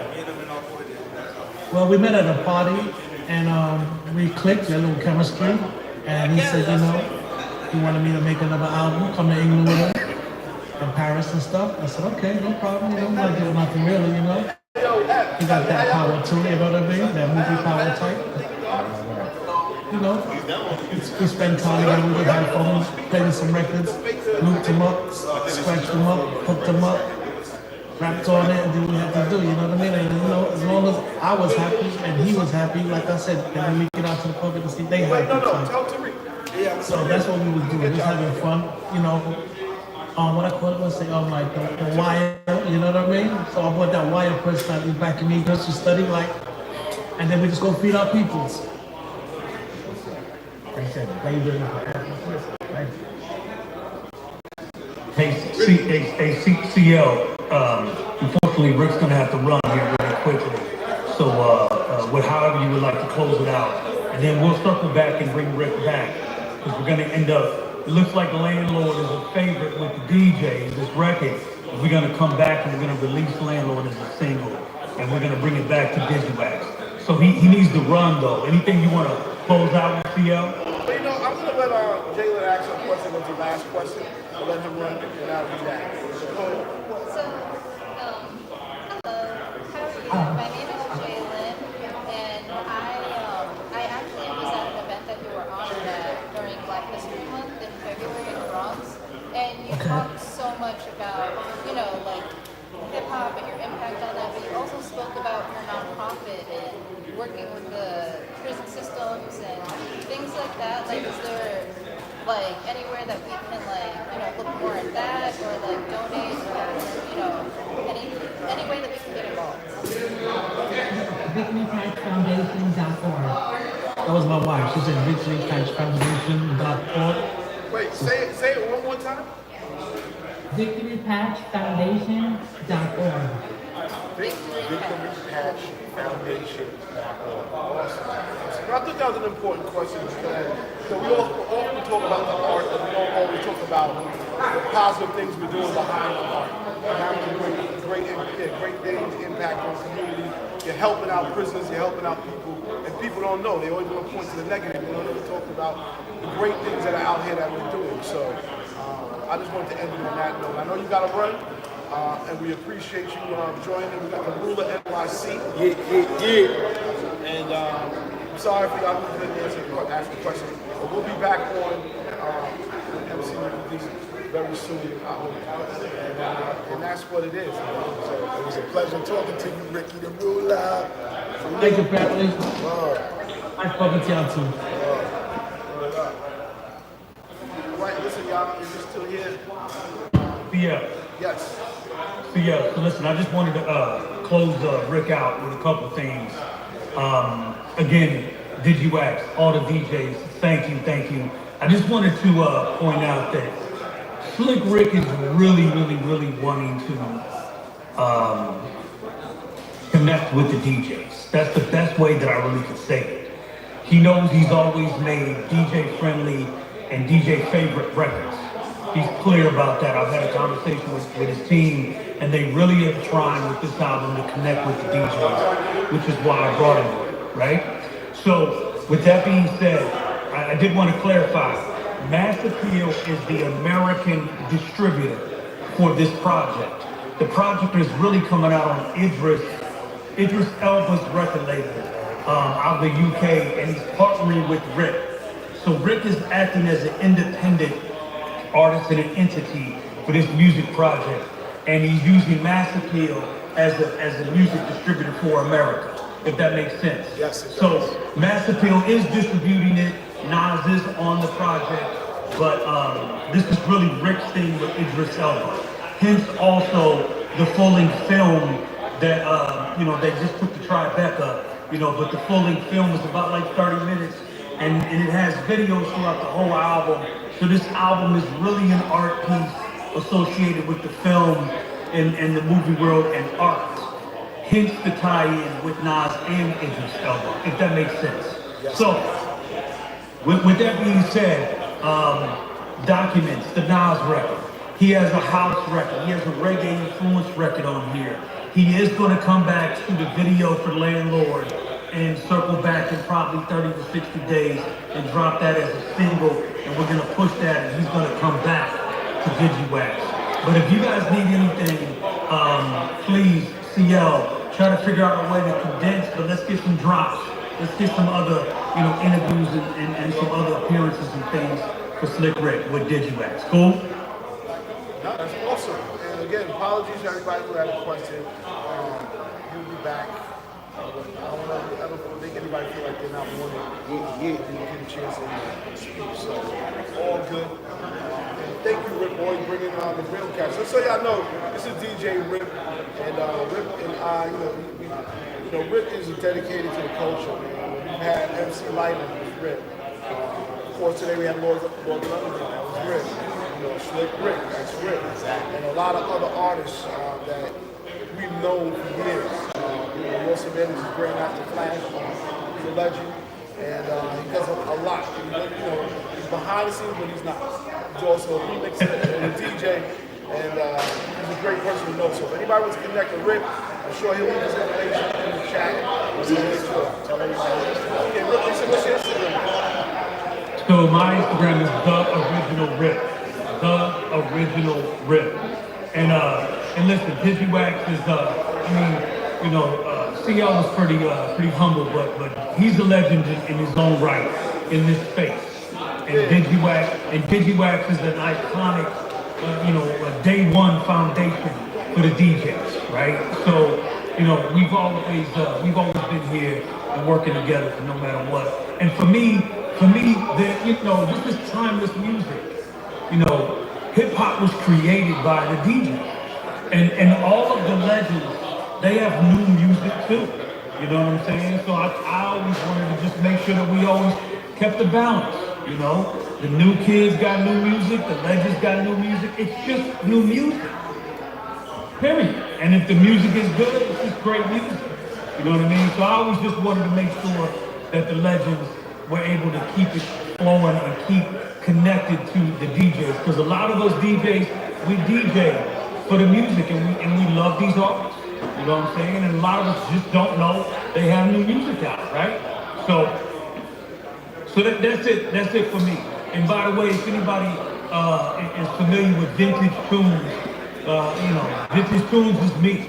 It's me and my brother DJ Wiz. We do a lot of remixes, and that's us. So if you didn't know, I'm behind vintage tunes as well. A lot of crazy remixes, a lot of incredible things for the culture. So again, I don't want to take too much more time. Thank you, DigiWax. Thank all the DJs. Thank you, CL, for letting me get on, letting me bring new music to the table. And again, it's all timeless music. I just followed you on Instagram, Rip. I'm world around you. I just followed you, and I'm definitely being in DMs because I like to pick your brain about stuff. Thank you. You sound like you're very knowledgeable in this culture about this. A little bit. It's cool. More than that. More than that. How do we, so we can connect and with these artists? Because there's some people, some platforms that we've been playing that stuff as well, when we were young, but how do we connect with them so we can get these interviews, drops, whatever the case may be? Yeah, I would say, every artist is different, right? So, Rick is an international, global, iconic entity. He's not just a rapper, right? So, he has a team. Mandy is his manager and his wife. And listen, and I don't know if Dirty Harry is still on, but DJ Dirty Harry is a part of the, salute to Dirty Harry, he's a part of, Rick's team. So, as far as getting in contact with Rick, CL can send me, a message. I can also share his management's contact. So, if it's a real inquiry, if it's about booking shows, if it's about a radio interview, let's make it happen. Listen, you can hit up any legend, on social media as well, directly, on Instagram or whatever. But if it's Lords of the Underground, hit me up. If it's any legend that has new music, look, Raekwon just dropped new music, Ghost is coming, Craig G just dropped a new album, LL's got a new album, MC Light has a new album. It's so much new music. I would say 2025 is probably the year of the icon, because it's so many iconic. Redman has a new record, it's so much, and it's all fire, and I'm not just saying that. It's really some great quality music coming from these legends. So, however I can help any of y'all get the music and connect, I will. Nah, I need that Redman. So, like I say, go to you or for Slick, go to him, Slick now. Yes, absolutely. Hey Rip, can I say something to what you just said? Like, I feel like with the whole hip hop 50 thing since it happened, it really only opened up the doors for the veteran artists to really get the shine and the deserve that they need. Because there's a lot of golden era artists that will get forgotten about with all of this new drilly and trappy flow and everything else that's going on. So I think when hip hop 50 came around, it really shed light on all of our, you know what I'm saying, the golden era legends, and they're getting just due. Because when I've been going to a lot of these concerts, the 50, hip hop 50 or whatever concert from Wu-Tang, the audience is an older crowd. It's not young teenagers. So everybody that were fans of these golden era groups from back then, we're all grown now with jobs and families and money, and we can go out and go to these concerts and support still as adults because we love them and grow up with them. Absolutely. And the other thing that I would say is, again, you know, CL and I come from the record label business, right? That's how I met CL, record labels and radio, right? So radio and record labels are always in the business of selling records and releasing new art, new music, right? So every legend and every icon you've ever grew up on or ever played as a DJ, they all had record deals at one time. So what we should all keep in mind is that the reason why you may not know that Redman has a new album out is because Redman is independent and he's not on a major anymore. See, the record labels are always pushing new music. So Do It All from Lords and Underground made a point about being mainstream, right? You know, Rick, when he put out The Adventures, he was on Def Jam, right? So was Public Enemy, so was EP&D, you know, and I can name so many artists that when they came out, they were on major record labels or independents distributed through majors, right? So the priority and the budgets were pushing them as new artists. So when the first time you ever heard Lottie Dottie, he was the new artist in 1985, right? 87 is when The Adventures came out. That was his first solo album. He was a new artist somewhat, right? So he's not a new artist anymore. So we just got to be cognizant of the fact that they're all independent and they're doing it themselves at this point. They're legacy artists, they're established, they have fan bases, but they're independent. So they're doing it all themselves. So that's why when you know, certain legends, that when they want to connect with DJs, some of them don't even know how, right? It's not that they're disconnected or they don't want to. They're doing exactly what they think they should. Release music to their fan base, right? The labels used to handle all the DJ stuff and the, you know, the media and the publicists and the interviews and all those things. So I'm just saying all that to say that I think Hip Hop 50 brought, you know, iconic, you know, back to the forefront and made it mainstream for a moment, right? Everybody from the Grammys on down. Listen, I went to the Grammys. I was there, you know, when Flash opened up the Grammys and everybody performed. It was a mainstream moment again. So that was the moment that, you know, reminded everyone that these legends, you know, were still icons and still hot, right? So how does Slick Rick compete with Cardi B or Nicki Minaj or you know, NBA Youngboy? They don't compete. It's a whole nother lane and a whole nother level, but it's still hip hop, right? So now as DJs and as the industry and radio, we have to figure out where to place iconic, legendary MCs. Where do we play it at? What stations are gonna support it? Because not all radio stations are meant to play Slick Rick. Just like not all radio stations are meant to play. I think you should put the ring light up. They're just not, right? Look at the light. You know? So anyways, we just gotta figure out how to support and continue to push the music from the legends and the DJs.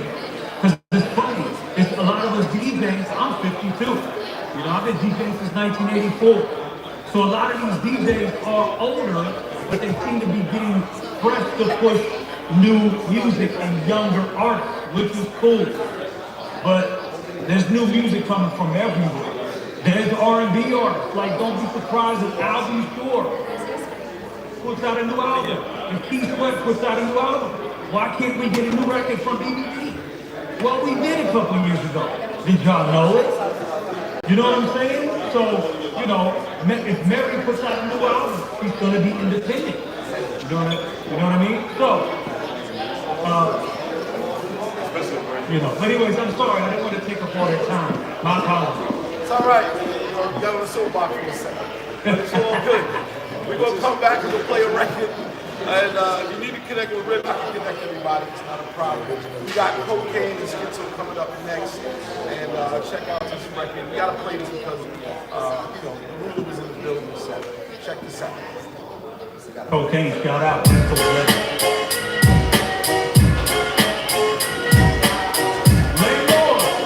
This goes out to all the landlords in New York City, all across the world, you know what I mean?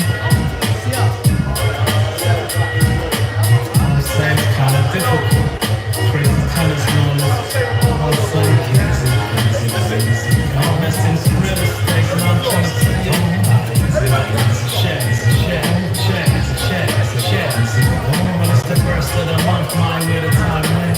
I know you wanna give me one, you're 3 months behind, chick, I'm highly disappointed. How to hunt you down like America Most Wanted. Now hurry up, my car's in traffic. Oh wait, another excuse not to have it. Your excuses sure get set up when chicken not paying my mortgage.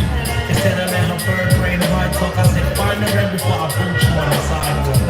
That's to 9:30 to bring this. Then I'm coming back to unscrew the door hinges. That ought to bring a little echo. Make a motherfucker resort to these methods. Forgot where I came from, talk when being landlord.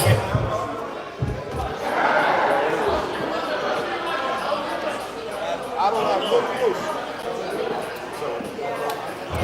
Yo, let me tell you something. We was down in Atlanta together.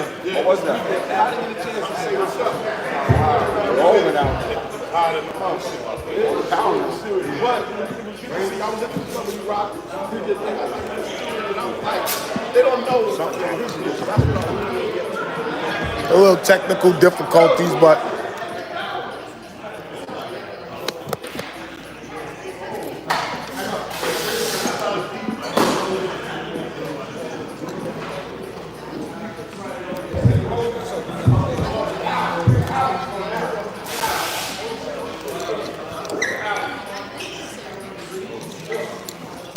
a little technical difficulties at Content Day. What's up, brother? All right, all right. Yeah. What's up, family?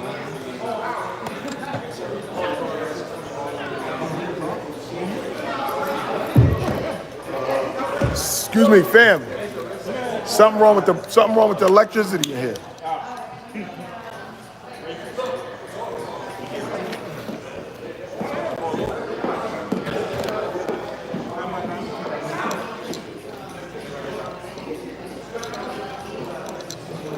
Like organic. And so Look at this guy. No, sit down, sit down. Excuse me. Come on. Hell yeah. I'm here with my guy. Yeah, he grinding. He be grinding. Stay grinding. Come on, move that back. Move the table back to him. Yeah. Yeah, let's get to it. Come on, get over here. Sit over What's here. up? How you been, boy? How you been? Got my guy Powerful here, man. Y'all know what it is. We here. What's good? You know what I'm saying? What is it? You know what I mean? Like, what's goody with you though, bro? You looking real sticky, you heard? Got my guy Powerful here right now. You know what I'm saying? Right now, it's Media Carnival. Penthouse. We got the Penthouse. That's a Penthouse. From the Bronx to the Penthouse. So look, we just had Slick Rick. We interviewed Slick Rick. This was a big deal for me. Yeah. For to have Lords of the Underground, Slick Rick, and me asking them questions and talking to them. You know what I'm saying? That was beautiful. You know what I mean? This is a big deal for me. Yeah. You know what I mean? I got my guy Powerful here. He's also been on the show, playing his record, Fire. Actually, tonight I'm performing, and the EP is dropping this summer, The Perseverance of Powerful. The first single is called Don't Even Think About It, which you know, and I'm going to do that and 2 other pieces off the EP so y'all can get a vibe and see what direction I'm coming this summer. So just get yourself ready and prepared. And like always, Grind TV, my dude here, man. In fact, we here. Yeah. So so you just told them what's going on. So you performing here tonight at this event? Tonight at this event. Okay, we here. I just did the interview with D on 101. You know, the radio station, So Living you Bedtime. moving. Yeah. They added me to the Digi Wax and things. So is this the single? Is this the single that's produced by Cover. Yeah, Okay. COD. Clean Up Dirty. You know what I mean? Yeah. Big up, Okay. Cup. You know, Shout out Cover. Team Umbrella. Y'all know what it is. Nephew and the guys. Dot, Brett. All of us over there. We actually have a nice movement coming. So you're aware the Bronx is coming, man. Long overdue for me, for those who know me, Powerful from Freedom. Freedom is still there, but right now I want to let people know I have other music. I'm not just one-dimensional. So here come a package. The EP is a setup for the album.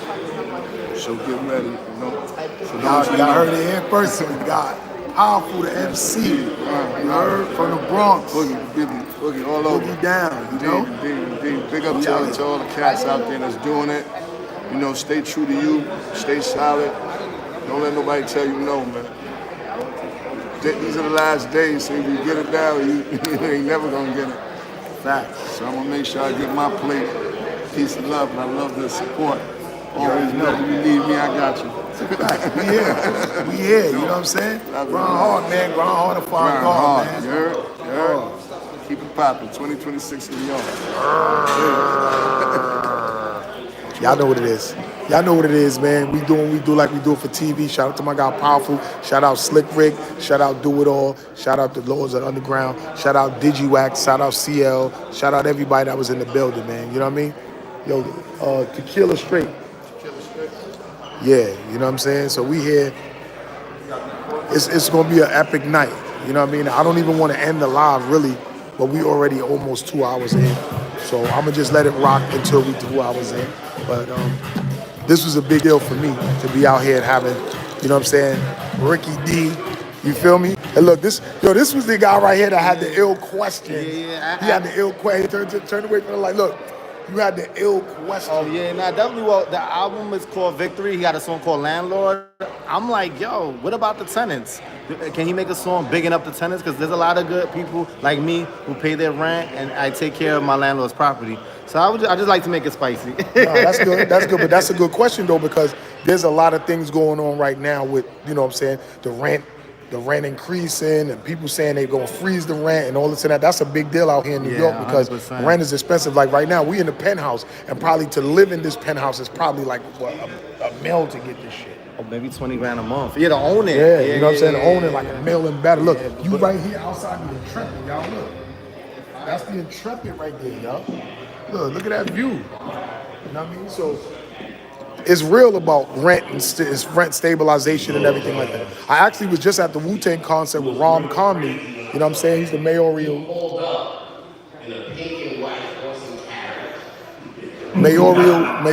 candidate. You know what I'm saying? Rom Comedy. Shout out to him. Shout out to Jamal Bowman. You know what I'm saying? Jamal Bowman in the Bronx, right? Jamal Bowman, yeah. You know what I'm saying? So it's real, man. Like I'm connected with a lot of people. So it's an honor for me to be around these people and have shit going on. You feel me?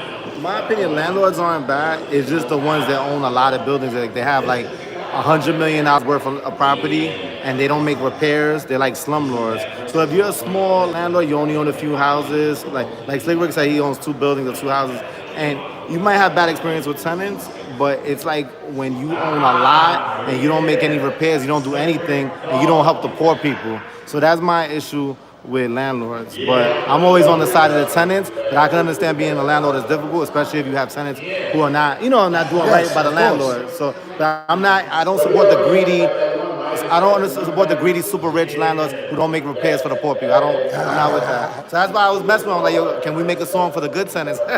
Where you live at? I live in Williamsburg, Brooklyn. Oh, you in Williamsburg? Yeah. Yo, I know it's expensive to live out there. But I've been there all my life. My family's been there since the 50s, my grandparents. So you was a grandfather there? Yeah, 100%. So y'all see what it is? That is a real serious issue and a topic about rent and what the cost of living in the city is. Y'all should know too, like in Miami, Cali, Dallas, whatever, like it's a lot, it's a big deal with rent. So that was a dope song. And Slick Rick, his song, you know what I'm saying, inspired this whole conversation, especially from him too as well. You know what I mean? I love it. We gotta connect, man. That's a fact. We here. You already know. Groundhog TV, we here. We always there. Y'all never there, man. Tell them who you are. D Lopez. Follow me at D Lopez Unpack. I'm one of the writers and content creators for DigiWax as well. That's a fact. Yo, salute to all of the digital content creators and all of the MCs and everybody that's in entertainment world that is an artist in their own right and wants to just make better of themselves and live off their craft. We always support that, and we want that to be something that you never give up on and stay consistent with what you're trying to do, because you can make it. You see, we just was talking to Do It All, we were just talking to Slick Rick, and these are guys that have been doing this for over 30 years and living off of it. And by the grace of God, that we still can be able to come out here and do shows and make money off of what we love doing. You know what I'm saying? So salute to everybody. Don't give up on your dreams and keep it going. You know what I mean? Where can they find you at? Yeah, D Lopez Unpacked on YouTube and D Lopez Unpacked on Instagram. We were just talking about Do It All. He's an inspiration because he's the councilman, I believe, of Newark. Yep. And that shows you what hip hop could do. We could penetrate the government and we could be elected officials. And I'm sure he's going to be able to bring a lot of resources with his name notoriety, hopefully to his community in Newark. So we love it. That's a fact. Salute to everybody that's tuning in. Groundhog, we're going to come back with more, or we just going to move around. We're going to make it happen and do what it do like we do it for TV. You already know it. Yo, thank you. Yeah, man, we got to follow. That's a fact. That's a fact. Here, let's do it. Yeah, we out here, man. Digi Wax. Y'all calling this content carnival, right? Yeah, content carnival. It's new music. It's part of the New Music Wednesdays. But right now, the new word is content carnival, where content creators get to interview all the artists. Yeah, follow us at DigiWax. That's a fact. Here, type it in right here. Oh yeah, perfect. What? We're gonna come back with more, man. It's your boy with Groundhog TV. Don't forget, tomorrow, iHeart Rough Riders Radio from 10 to midnight. You know what I'm saying? That's what it is. Groundhog, Rough Riders. You already know. Oh man, it says you reached that happened to my friend Mac, because he had 30,000 followers. How many followers you got? Maybe that's why. Nah, I'm 7,500. Here, hold this for a second. Maybe there's a reason why they're saying that to me. But look, this is what I'm gonna do. Take a picture of it, yeah. I'm gonna screenshot it and then I'm gonna go back in. I'm gonna send you the video. Please, yeah, and then that way I can follow you too. Right. I'm gonna just delete some people that. Yeah, Mac Vaughn, because I think me and him got real cool, and then he sent me a screenshot, like letting me know he wanted to follow me, but he couldn't. So be like that. I guess y'all lit. Y'all got a lot of followers or something. Would they limit the amount of people you can follow? They started limiting it. That's the problem. They started limiting the people that you could follow, and I don't know why. Because some people got like 10,000 followers, but they got like 100,000 followers following them. So I don't know. See, that's the thing that I'll be saying about Instagram. Like, yo, you know what? Y'all got to stop playing around, because it's easy for people to stop using that platform. MySpace was big at one point too. Yeah, back page and all of that shit was lit too, and them shits went away. Stop with the restrictions. Stop with the restrictions, man. It could be another social media site that could blow up and take over. You could easily be gone. I don't know why they do that. I don't know their reasoning, but that's just because they can. Yeah, it's just because they can. Yeah. Or maybe they want you. There might be a charge to it. They may want you. Nah, because just like you'll comment on somebody's comment, and they're going to restrict you and put you in punishment. What you mean you gonna put an adult on punishment for? Come on, man, that's crazy. Yeah. Yo, social media sites, we love y'all and all that, but yo, I'm from an era where there was no social media, so I'll be okay if there's no social media. I'll be okay. It's you know what I'm saying? Manipulation, modern day control. Yeah. They got control everything. It's crazy. But with that being said, let me get up off this YouTube. Salute to YouTube. I love you, YouTube. You know what I'm saying? And we're going to be back with more. It's Groundhog TV podcast. You already know what it is. Content, DigiWax, Content Carnival. Oh, you got off? No, I'm still. Yeah, I'm going to follow you, bro. Because I'm still growing my platform, and you know it's good to be around, especially if you're in New York City. Yeah, I'm in New York. Like we could share resources. Okay, look, yeah, that's my joint right here. Appreciate you, brother. Yeah. You already know what it is. We out here, man, doing what we do like we do it for TV. You know what I'm saying? Yo, salute to my guy. I'm about to have a drink with my guy, and I don't even drink like that, but I'm gonna have a drink with my guy.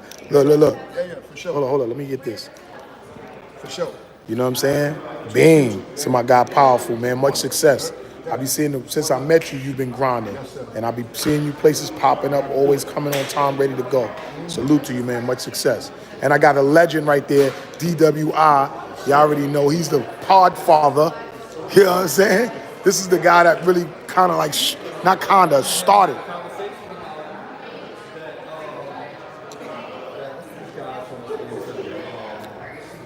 Who? Enough in them?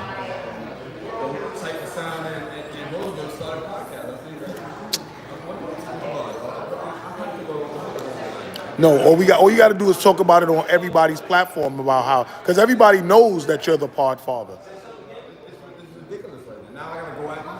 It's not going at them. You just stating facts. It's not that you're going at them. You just stating some facts. You know what I'm saying? And it ain't even nothing. It just don't start it there. Don't start. That's like saying hip hop started in the 90s. Like that's what it sounds like. That's like saying Eminem was the first white rapper type shit. You know what I'm saying? That's like we gonna get to it. Word. That's a fact. That's what we're just trying to make it our initiative this year. Every time we see those posts, we're gonna repost it and then just say The truth. Now, who really started this? It's the truth. You know, see, we made it popular to do platform podcasting. You? And broadcasting. You know what's so? I wasn't the first person to do it. I just made it popular. It was Ralph, but he wasn't podcasting. He was just video VJ. You know what I'm saying? But to do like podcasting style shit, it was you. That's it. Doing it to be on internet radio. Because when I first started it, I wasn't really doing no podcasting shit. I was going to events, filming artists perform, filming artists, and we was putting it on the show with artist videos that whether we shot or they had their own video. Shout out to my guy Inf Mega. When I started at Inf Mega, he was doing the videos and shit. So we were mixing the videos that we shot for artists and putting like live performances or interviews with celebrities that I would be running around the city and getting, where I would always see you. You know what I'm saying? So when people started sitting down and being interviewed and shit like that, it was you that started that. So Peter Rosenberg and them, they could say what it's like people saying Elvis started rock and roll. Like, You have to be on radio or terrestrial radio. Stay there. Yeah. Don't come over here with you're not the first one to do podcast. That ain't. you know somebody always gonna try to rewrite the story, especially not one of us.